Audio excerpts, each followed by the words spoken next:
Welcome back, children, to the line-wise paraphrasing of Act 2, Scene 9 of The Merchant of Venice, beginning from line number 73. Here, Aragon has chosen the silver casket and now he is planning to go away from there.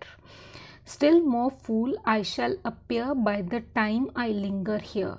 He says, I will prove myself to be a bigger fool if I continue to stay here any longer. With one fool's head I came to woo. He says, I came over here as a fool, but I go away with two, and now I am going away from here having the heads of two fools. That is one my own fool's head and the other the fool's head that I got in the silver casket. Sweet adieu. So he says to Portia, sweet goodbye to you. I will keep my oath, he says. I will keep my promise patiently to bear my wrath, and that is patiently to suffer my misfortune. Exit with his train. He goes away from there with his long line of followers. So Portia comments after he leaves, thus had the candle sing the moth. So he says, just like a foolish moth, the foolish insect moth, it flutters very close around the bright flame of the candle, and as a result it gets its wings burnt. In the same way, Aragon has also been foolish like the insect by fluttering very close to the bright light and burning its wings. Oh, these deliberate fools, she says, oh, these are the headstrong fools. When they do choose, they have the wisdom by their wit to lose. She says that here they are such deliberate fools because they do not realize that the correct choice of the caskets does not depend on your reasoning, logical reasoning, but it depends on love, and thus by using their intelligence they lose the lottery of caskets. Nerissa, the ancient saying is no heresy. She says that the old proverb is no heresy, means it is no false teaching. And what is the old proverb? Hanging and wiving goes by destiny. That hanging, a person is hanged to death, and the person, he gets married and gets a wife for himself according to his luck, according to his destiny. It is not something in his control. Portia, come draw the curtain, Nerissa. So Portia calls out to Nerissa that, come on Nerissa, draw the curtains, that is, pull on the curtains in front of the caskets. Enter a servant. Just then a servant enters and the servant says, where is my lady? So he says, asking Nerissa, where is my lady? That is, where is Portia? Portia, here, what would my lord? She says, I am very much here. What do you want, my lord? What do you want from me? You are searching for me? Servant, madam, there is alighted at your gate a young Venetian. So servant tells Portia that, madam, at your gate a young Venetian, that is a young suitor from Venice, has just got down from his horse. Alighted means got down. One that comes before, a person who is coming before to signify the approaching of his lord.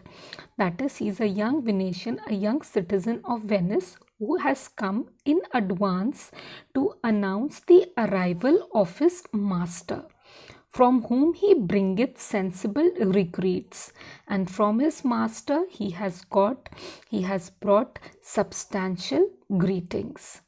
To wit, that means, that is to say, besides comments and courteous breath, that is, beside compliments and polite words, he has also brought gifts of rich value. He has also brought expensive gifts.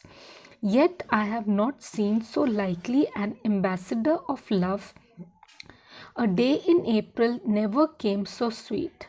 So she says, till now I have not seen such a messenger of love who is so pleasing and attractive in appearance like this messenger. And a day in April never seemed to begin so pleasantly. to show how costly summer was at hand, referring to the beautiful and the rich summer was approaching soon. So that a day in summer, it is so pleasant. It tells us how beautiful and full of splendor is going to be the summer season, which is going to follow soon. As this force-bearer comes before his Lord, just like this force-bearer means this messenger who has come to inform us about the arrival of his master soon.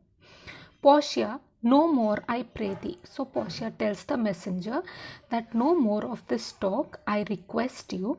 I am half afeard thou wilt say anon.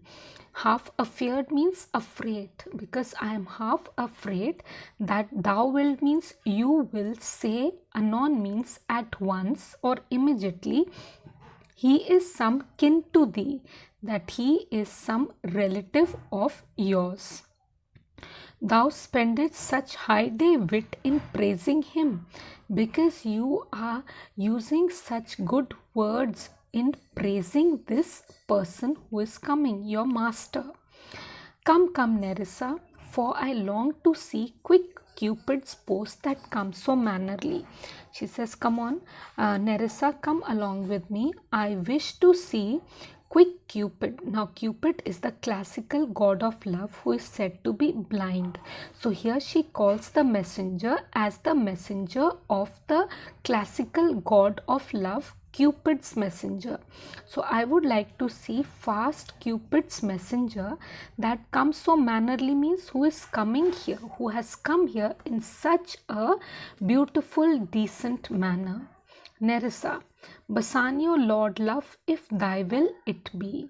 So she's saying that may it be Lord Bassanio, O God of love, if thy will it be means if it is your will, then I pray that it should be Bassanio. Thank you. I will continue the line-wise paraphrasing of Act 3, Scene 1 in the next video.